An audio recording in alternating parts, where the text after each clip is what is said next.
है guys, welcome to my YouTube channels biology tube study with Wajid. आज के इस लेक्चर में हम स्टडी करेंगे प्रोटीन। हम देखते हैं अभी प्रोटीन क्या है।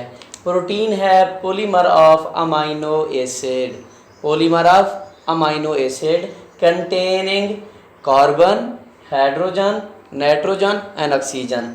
आप देखें बेटा, ये जो हमारे पास पॉलीमर है, पॉलीमर का मतलब है कि जो भी जहाँ भी लफ्ज़ पॉलीमर यूज़ हो जाए तो मतलब एक छोटे छोटे टुकड़ों से मिलकर बना है। क्या है? छोटे छोटे से सेगमेंट है किसके अंदर। आप देखें यहाँ पर क्या है, प्रोटीन में polymer of amino acid, amino acid के छोटे छोटे से टुकड़े क्या कर रहे हैं, मिलकर एक चेन बना रहे हैं, जिसे क्या कहते हैं हम भाई, प्रोटीन है। और वो प्रोटीन जाकर क्या करती है, स्पेसिफिक फंक्शन परफॉर्म करती है। अब देखें, polymer of amino acid contain carbon, hydrogen, nitrogen and oxygen. देखें, ये स्ट्रक्चर मैंने थोड़ी सी ड्रॉ की है राइबोसोम की। अगर हम देखें, ये हमारे पास राइबोसोम है, तो देखें बेटा, ये हमारे पास, मैं दोबारा से ड्रा कर देता हूँ कि ये है हमारे पास राइबोसोम। देखें, अगर हम यहाँ कहें कि ये है हमारे पास राइबोसोम की स्ट्रक्चर है, तो होता क्या है कि यहाँ से मैसेंजर आरएनए क्या हो जाते हैं, आगे इधर अटैच हो जाता है। ठीक है, मैसेंजर आरएनए अटैच हो जाता है और मैसेंजर आरएनए के ऊपर क्या होते हैं, कोड्स होते हैं। ठीक है, कोड्स होते हैं।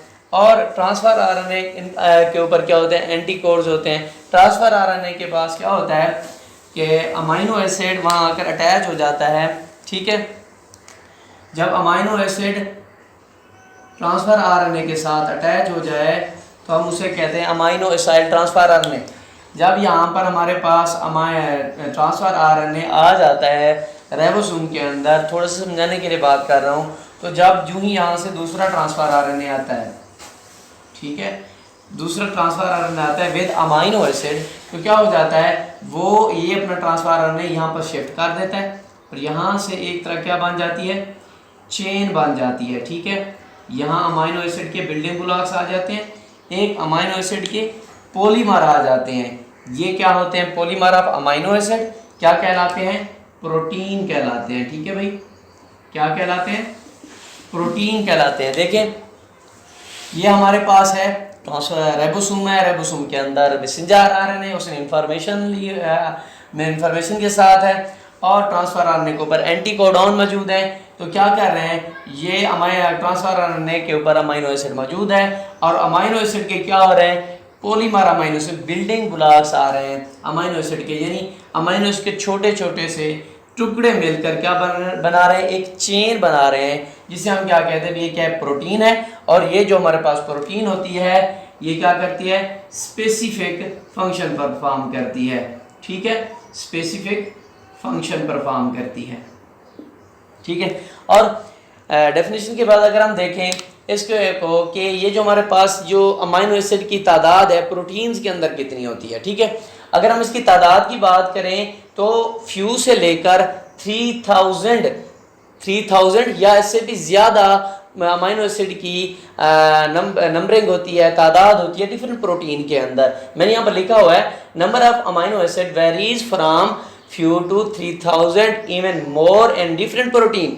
मतलब कि हमारे पास जो अमाइनो एसिड की तादाद है किसी भी प्रोटीन के अंदर फ्यू से लेकर 3000 या इससे भी ज़्यादा डिफरेंट प्रोटीन के अंदर हो सकती है।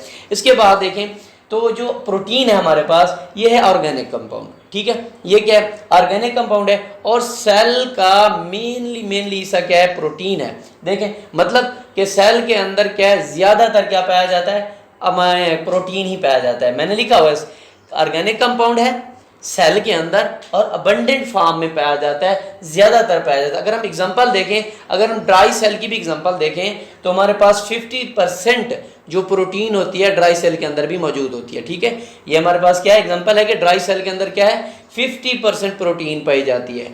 और अगर हम देखें तो जितने टाइप्स के क्या है हमारे पास सेल हैं, सब के अंदर क्या होती है, प्रोटीन मौजूद होती है, या उसके जो पार्ट्स हैं उनके अंदर भी प्रोटीन मौजूद होती है। यहाँ पर मैंने लिखा हुआ है present in all type of cell and all parts of cells. Protein क्या होती है, हर टाइप के सेल्स में मौजूद होती है और हर सेल्स के हिस्से के अंदर प्रोटीन मौजूद होती है। ये तो हो गया प्रोटीन का इंट्रो। अगर हम इसके फंक्शन की तरफ आ जाएं तो फंक्शन को देखें तो यहाँ पर पहला पॉइंट लिखा हुआ है, some protein work as carrier and transport specific substances. इसका मतलब है कि जो हमारे पास प्रोटीन होती हैं, कुछ प्रोटीन काम करती हैं कैरियर के तौर पर, ठीक है, कुछ प्रोटीन क्या करती हैं, ट्रांसपोर्ट के तौर पर काम करती हैं, जैसा कि हमारे पास ऑक्सीजन है, लिपिड है, ठीक है। इसके बाद दूसरा पॉइंट है, some protein act as antibiotics. कुछ प्रोटीन क्या करती हैं, एंटीबायोटिक्स के तौर पर काम करती हैं, ठीक है। जैसा कि हमारे जिस्म के अंदर अगर पैथोजेंस आ जाएं तो उनके खिलाफ क्या करती है, मुज़ाहमत करती है, ठीक है। मैंने लिखा है डिफेंड अगेंस्ट पैथोजेंस। पैथोजन के अगेंस्ट क्या करती है, मुज़ाहमत पैदा करती है। इसके बाद तीसरा पॉइंट है हमारे पास ब्लड क्लॉटिंग, ठीक है। कुछ प्रोटीन होती हैं ब्लड क्लॉटिंग प्रोटीन। अगर ब्लड क्लॉटिंग प्रोटीन के मतलब के ना हो तो हमारा खून क्या हो जाएगा, जहाँ भी हमारा कट लगेगा तो खून क्लॉटिंग नहीं बनाएगा, फिर वो बहता रहेगा, जिससे क्या हो सकती है, डेथ वाक़ई हो सकती है। ब्लड क्लॉटिंग प्रोटीन की कमी भी होती है, जेनेटिकली डिसऑर्डर भी है। वो क्या है, उसे कहते हैं हीमोफीलिया, ठीक है, हीमोफीलिया।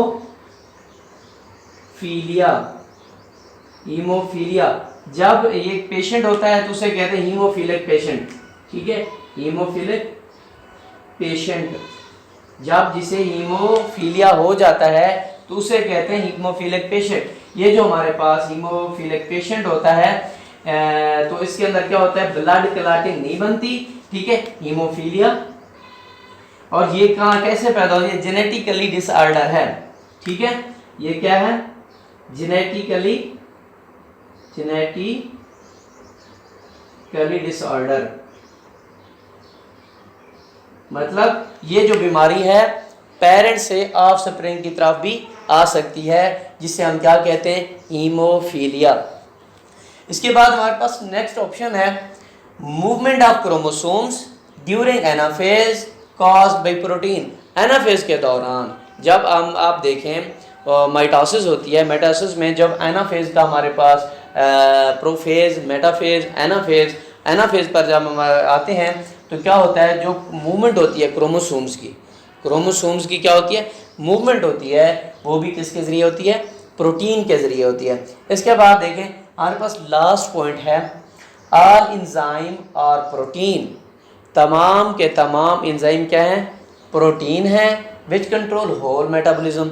जो हमारे यहाँ मेटाबॉलिज्म हो रहा होता है उसे क्या करते हैं, कंट्रोल करते हैं। अगर हम देखें भी हमारे पास मेटाबॉलिज्म क्या है, जो सेल के अंदर केमिकल रिएक्शन हो रहे होते हैं, सेल के अंदर जितने भी केमिकल रिएक्शन हो रहे होते हैं उन्हें कलेक्टिवली क्या कहा जाता है, मेटाबॉलिज्म। और मेटाबॉलिज्म को कौन कंट्रोल कर रहा होता है, एंजाइम। और एंजाइम की नेचर क्या है कि वो हमारे पास क्या है, प्रोटीन है। आई होप मेरी वीडियो आपको समझ आई होगी। अगर आपको कोई कन्फ्यूजन है तो कमेंट बॉक्स में क्या कीजिएगा, कमेंट कर दीजिएगा, आपको जवाब दे दिया जाएगा। अल्लाह हाफिज़। कितने मिनट है?